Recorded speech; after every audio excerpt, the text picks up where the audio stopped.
Chapitre 1. La source de la connaissance de soi. Sache que l'alchimie permettant de transformer les situations extérieures n'appartient pas aux gens du commun. Cette alchimie appartient au roi. De la même façon, l'alchimie du bonheur ne se trouve qu'auprès de Dieu.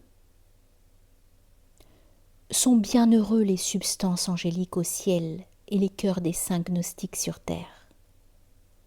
Or, quiconque recherche cette alchimie par une autre voie que celle de la source de la prophétie, Hadrat en-Nubuwa, ne peut que s'égarer.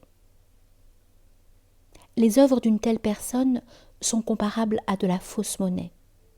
Elle se croit riche en elle-même alors qu'elle sera complètement démunie le jour de la résurrection. Ainsi que l'a dit le Très-Haut, nous avons ôté ton voile, ta vue est perçante aujourd'hui. Sourate 50, verset 22. Parmi les effets de la miséricorde de Dieu, qu'il soit exalté pour ses serviteurs, il y a l'envoi de 124 000 prophètes pour les initier à l'alchimie du bonheur, leur montrer comment mettre leur cœur dans la forge du combat intérieur, leur faire perdre les caractères blâmables et les amener aux voies de la pureté spirituelle. À ce sujet, le Très-Haut a dit : c'est lui qui a envoyé aux illettrés un prophète tiré d'eux-mêmes, qui leur récite ces versets, les purifie et leur enseigne le livre et la sagesse. Sourate 62, verset 2.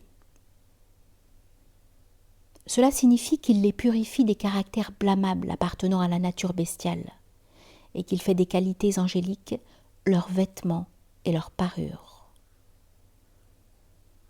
Le but de l'alchimie du bonheur est de se défaire de tout ce qui amoindrit l'homme et de se revêtir des attributs de perfection. Le secret de cette alchimie consiste à se détourner de l'ici-bas pour se tourner vers Dieu, comme l'a dit le Très-Haut lui-même. Consacre-toi à lui entièrement. Sourate 73, verset 8.